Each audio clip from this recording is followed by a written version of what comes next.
Good evening friends, I Sanjeev Singh live from Jeet Mantra. आज हम एक नया टॉपिक के साथ आए हैं, ड्रेनेज पैटर्न ऑफ इंडिया। इसमें हम लोग बात करेंगे रिवर सिस्टम ऑफ इंडिया, कैसे इंडिया में रिवर का फ्लो होता है, पेनिनसुलर रिवर्स क्या होते हैं, हिमालयन रिवर्स क्या होते हैं, लेक्स इन इंडिया, और कैसे रिवर्स हमारे इंडियन इकोनॉमी में कैसे हेल्प करता है। तो उसके रिगार्डिंग आज हम लोग समझेंगे कैसे इंडिया में कुछ रिवर्स है उसको हम लोग याद करने की कोशिश करेंगे। टोटल 14 रिवर्स या 13 रिवर्स आज आपको हम इस वीडियो के विदिन 10 मिनट्स याद करा दूंगा। आपको बहुत ज़्यादा कहीं जाने की जरूरत पड़ेगी, एक ट्रिक से याद कराऊंगा, ठीक है। तो चलिए शुरू करते हैं हिमालयन रिवर्स, पेनिनसुलर रिवर्स। पहले शुरू करते हैं रिवर सिस्टम में। इसमें टाइप्स ऑफ रिवर्स, पहले रिवर्स के बारे में जान लेते हैं कि रिवर्स से कितना टाइप्स होता है। देखिए, एक है डेंड्राइटिक, ये एक बायोलॉजी में आप टर्म पढ़े होंगे। एक है रेक्टेंगुलर, उसके बाद एक है रेडियल, ये बहुत ज़्यादा इंपॉर्टेंट है इंडियन रिवर सिस्टम को लेकर, ठीक है।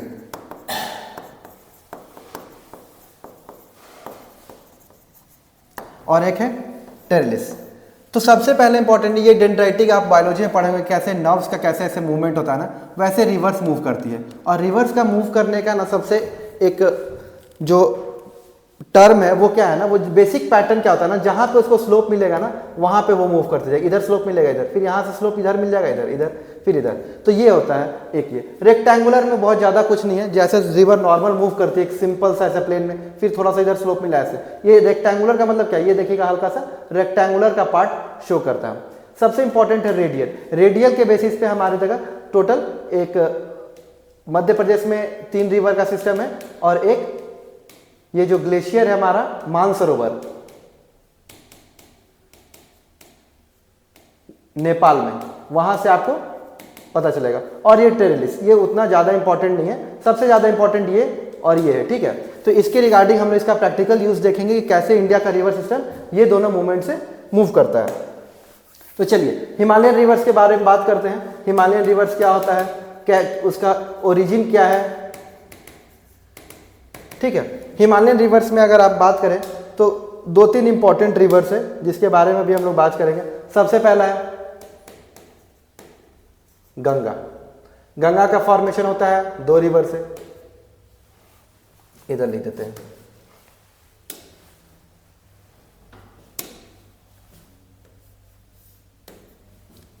एक होता है भागीरथी, दूसरा इसका फोर्स आता है जिसको बोलते हैं अलकनंदा।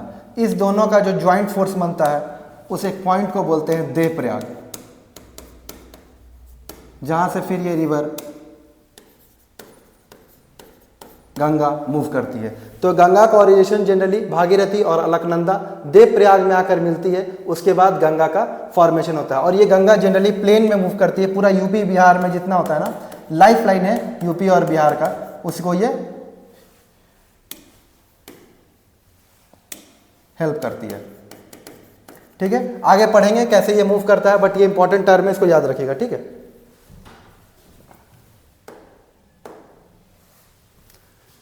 चलिए, ये कुछ ग्लेशियर रिवर्स है, इसका कुछ नाम आप लोग याद रख लीजिएगा। सबसे पहले है इंदस, जिसके बारे में आपको हम बताए थे। इंदस कहाँ से निकलती है, यहाँ पे मानसरोवर में एक लेक है, यहाँ पे थोड़ा सा एक्सटेंड कीजिएगा ना, तो यहाँ से 3 रिवर निकलती है। एक इधर आ जाती है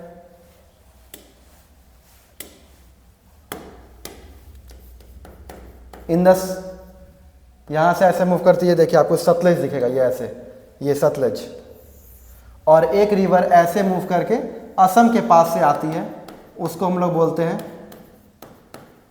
ब्रह्मपुत्रा, ठीक है। ब्रह्मपुत्रा नाम उसका इंडिया में है। अरुणाचल प्रदेश में इसको सैंगपो रिवर के नाम से जानते हैं, ठीक है। और सॉरी, चीन में नेपाल में उसको सैंगपो के नाम से जानते हैं, अरुणाचल प्रदेश में इसको दिहांग के नाम से जानते हैं, दिहांग, ठीक है। ये 3 इंपॉर्टेंट रिवर्स है, आपको बताया इंडस, सतलज और ब्रह्मपुत्र। आगे मूव करते हैं पेनिनसुलर रिवर से। पहले थोड़ा सा और बताते हैं आपको कि और कौन कौन सा रिवर्स है। जैसे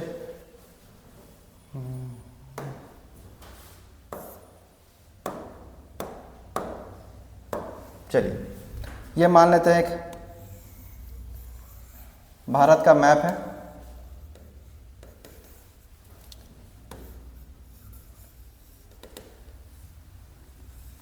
ठीक है।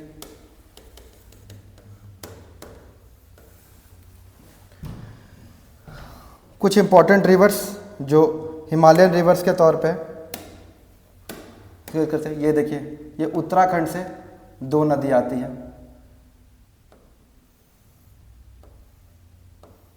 इसको बोलते हैं भागीरथी, इसको बोलते हैं अलकनंदा। ये उत्तर प्रदेश में एक जगह है जिसको बोलते हैं देवप्रयाग। यहाँ से ये फिर ये गंगा निकलती है और फिर बांग्लादेश में मूव करती है। इस पॉइंट को याद रखिएगा, इसका एक ट्रिक है बैड से, ठीक है, इससे याद रखिएगा। उसके बाद यहाँ पे 3 रिवर मूव करती है, गोदावरी, कृष्णा, कावेरी।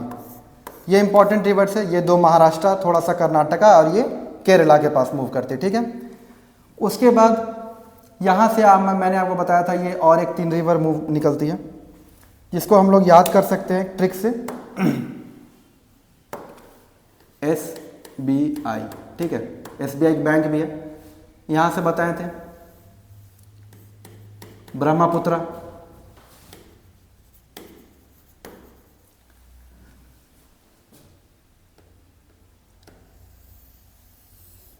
इंदस।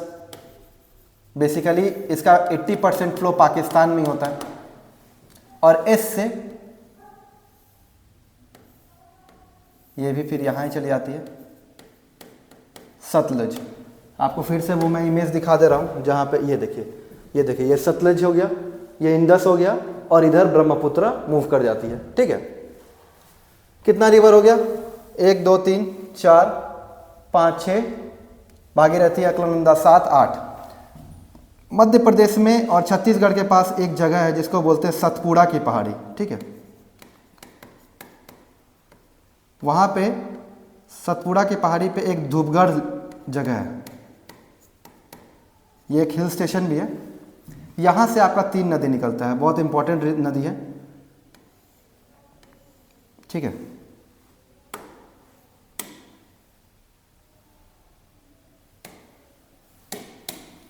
देखिए, ये होता है नर्मदा।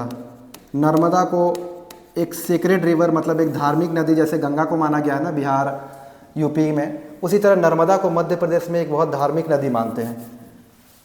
यहाँ से निकल गया आपका महानदी। उसी तरह महानदी को, महानदी का नाम मतलब महानदी क्यों पड़ा? क्योंकि सारा नदियों में से बड़ा इसको मनाता है, क्योंकि इसका कैचमेंट एरिया बहुत ज़्यादा है। कैचमेंट एरिया मतलब क्या? जितना एरिया में फ्लो करती है ना, वो एरिया बहुत ज़्यादा लेती है। इसीलिए उड़ीसा में इसको प्रे करते हैं लोग, वहाँ पे इसको मानते हैं। सब अपना अपना जगह का अपना है। नर्मदा हो गया, महानदी हो गया, और ये सोन बिहार में जाती है, पटना का दानापुर में गंगा से मिलती है, और उसके बाद ये यूपी की ओर मूव कर जाती है, और इसी को ही सोनभद्र कहा गया है। यूपी में सोनभद्र कहा जाता है। तो यहाँ से आपको 3 रिवर मिल गया। कुछ इधर रिवर था, ये कुछ इंपॉर्टेंट रिवर्स है। इधर हो गया आपका 3, इधर हो गया 3 6, इधर हो गया 3 9, यहाँ पे 2 हो गया 11, और 11 हो गया, हाँ। और एक आपको हम बताते हैं, ये इसी के पैरेलली, ये नर्मदा है ना, इसी के पैरेलली यहाँ से एक और रिवर मूव करती है, इसको बोलते हैं ताप्ती। ये गुजरात में जाती है और गुजरात का बहुत हेल्प करती है। पैरेलली दोनों रिवर मूव करेगी एक दूसरे के, नर्मदा और ताप्ती। यहाँ पे गुजरात में ये बहुत इकोनॉमी के तौर पे बहुत मदद करती है, ठीक है। और एक रिवर, और इसमें थोड़ा सा मैं दूसरा कलर यूज़ कर लेता हूँ ताकि आप इसे पॉइंट आउट कर पाएँ। अगर येलो यूज़ करनी, येलो यूज़ हो चुका है, ब्लू देखते हैं यूज़ करके। यहीं पे मध्य प्रदेश में एक जगह है, यहाँ से निकलती है आपका, इस नदी का नाम है चंबल। चंबल के बारे में आप बचपन में सुने होंगे, चंबल का डाकू के नाम पे। और इसमें सबसे ज़्यादा मगरमच्छ पाया जाता है, क्रोकोडाइल्स। और इसी चंबल नदी के बगल में एक शहर बसा हुआ है जिसको हम लोग बोलते हैं कोटा।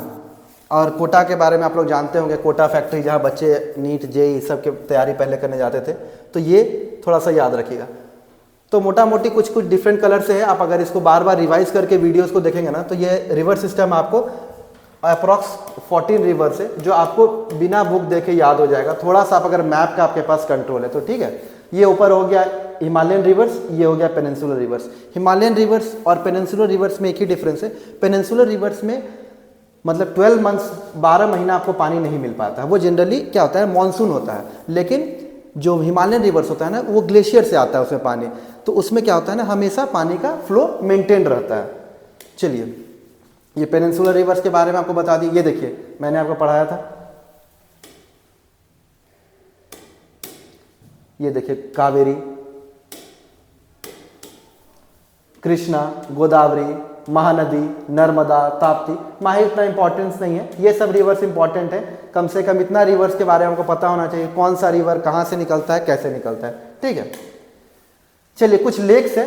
लेक्स का इसमें इंपॉर्टेंस ले क्या है, कोई रिवर जाके लेक बना देता है, तो कोई रिवर कैसे गया तो लेक बन गया, या फिर कोई लेक से रिवर निकल जाती है, तो ये वाइस वर्सा है, ठीक है।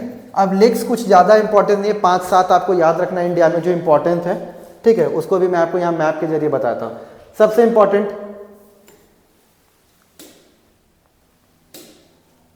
चिलिका लेक, कहाँ पे है, उड़ीसा में। लार्जेस्ट लगून लेक इसको माना जाता है, और ये डॉल्फिन साइट के लिए बहुत इंपॉर्टेंट है। कभी जाइएगा तो आपको यहाँ पे डॉल्फिन देखने को मिलता है। वेम्बानाड, आज मकर संक्रांति का दिन है, कल केरला में यहाँ पे एक बोट रेस का कंपटीशन होता है, बोट रेसिंग, केरला में बोट रेसिंग होता है, एक फेस्टिवल है। यहाँ पे आंध्र प्रदेश और तमिलनाडु के बीच में एक लेक है जिसको हम लोग बोलते हैं कोलेरू, ये एक इम्पॉर्टेंट है। उसके बाद एक आप ये भीमतल लेक याद कर सकते हैं, उत्तराखंड में है। और ये लोकतक, वेरी इंपॉर्टेंट है, लोकतक मणिपुर की है, फ्रेश वाटर लेक है, इसको याद कर सकते हैं। और एक लेक वुलर और दल, वेरी इंपॉर्टेंट है, ये फ्रेश वाटर लेक में आता है, खुद पे अपने आप को ही साफ करते जाता है, मतलब उसमें कोई वैसा पाया जाता है बैक्टीरिया जो अपने आप उसको सेल्फ क्लीनिंग में मदद करता है। और ये डल लेक, ये दोनों बहुत इंपॉर्टेंट है। ये अक्सर न्यूज़ में इसलिए रहता है ना, आप कभी न्यूज़ में देखिएगा जनरली ठंडे के सीजन में, ये पूरा ना फ्रीज होकर ना एक समतल ऐसे लेयर बन जाता है जिसपे बच्चे गेम खेलने लगते हैं, इनफैक्ट ऐसे स्टंप लगा के गेम खेलने लगते हैं। लेकिन भारत सरकार का स्ट्रिक्ट ये है कि आप इस पर नहीं खेलिए, क्योंकि एक बार ऐसा इंसिडेंट हो गया था, ये ना हल्का सा आइस ब्रेक कर गया था और ये सीधा डेथ का कारण बनता है इसीलिए। लेकिन ये एकदम समतल जमीन बन जाएगा क्योंकि वहाँ टेम्परेचर -10 डिग्री के आसपास पहुँच जाता है। तो ये कुछ इंपॉर्टेंट लेक्स है, सबका अपना अपना फीचर्स है, इसको थोड़ा सा याद रख लीजिएगा, काम आएगा, ठीक है। ये एग्जामिनेशन पर्पज से इंपॉर्टेंट है, ठीक है, कि रिवर सिस्टम में क्यों जरूरी है, क्या रिवर सिस्टम यूज होता है, क्यों रिवर सिस्टम हमको हेल्प करता है। सबसे पहला हाइड्रो इलेक्ट्रिसिटी, आप जानते हैं डैम का अगर हम यूज करके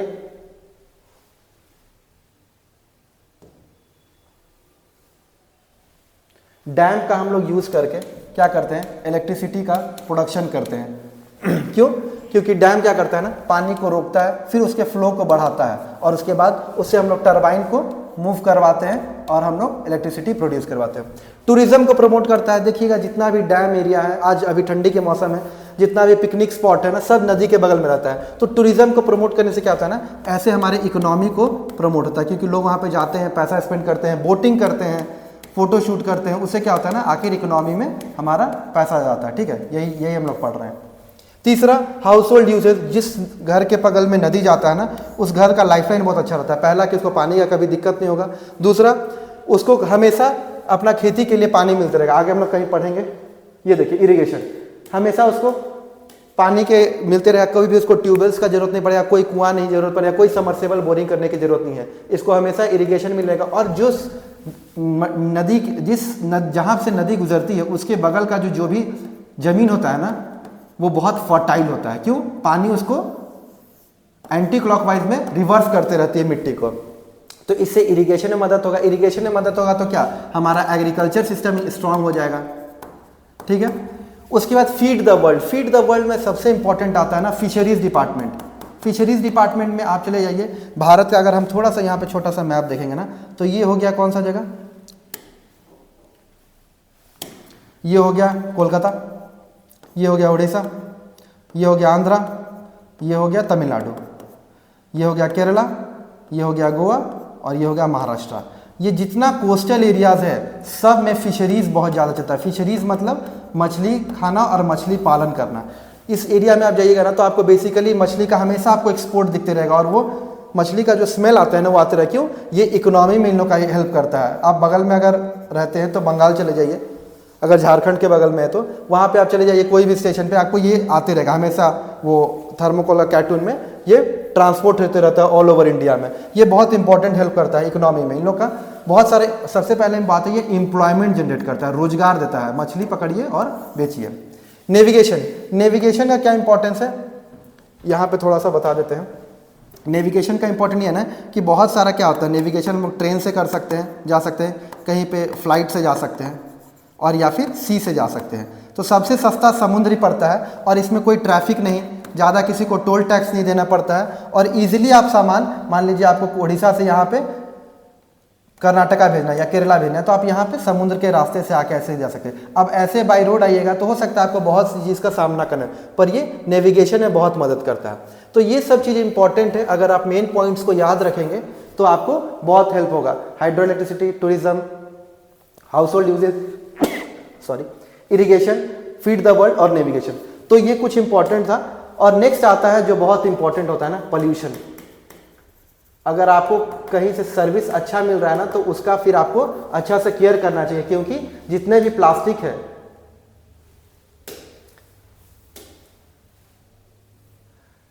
प्लास्टिक जितने भी है ना, पहले क्या था ना, सब नॉन बायोडिग्रेडेबल था, और ये थ्रेट था इंडियन इकोनॉमी के लिए, या इंडियन के क्या बोलते हैं उसको, हेल्थ के लिए, क्योंकि ये कभी डिग्रेड, देखिए देखिए सिस्टम देखिए क्या है प्लास्टिक का। इसीलिए आप लोग से, इसीलिए ये सब चीज़ पढ़ाया जाता है कि आप लोग अवेयरनेस फैलाएं आसपास में, अपने सोसाइटी में, अपने ऑर्गेनाइजेशन में, अपने फैमिली में, कि कम से कम पॉल्यूशन करें। ये सब का डस्टबिन, प्रॉपर डस्टबिन का यूज़ करें घर में, ताकि ये पॉल्यूशन है। क्योंकि अगर ये सब अगर पॉल्यूटेड हो गया तो फिर यही से पानी आपके घर में जाएगा, और अल्टीमेटली आपका हेल्थ डिटोरिएट होगा। तो इस चीज़ पे थोड़ा सा ध्यान रखिए, और आसपास में अगर आप अवेयरनेस प्रोग्राम लगाएंगे तो ये चीज़ बहुत मिनिमाइज हो सकता है। तो ठीक है, बहुत कुछ हम लोग को इस चैप्टर में जानने को मिला। अगर आपको एग्जामिनेशन पर्पस से इसमें रिवर सिस्टम याद रखना है, जो मैंने आपको बताया, और कैसे रिवर सिस्टम हमारे इकोनॉमी में हेल्प कर सकता है। तो दैट्स ऑल। अगर कोई आपको इसमें डाउट हो तो आप इसमें कमेंट कर सकते हैं, उसके हिसाब से आपको रिस्पॉन्ड किया जाएगा। तो थैंक यू वेरी मच।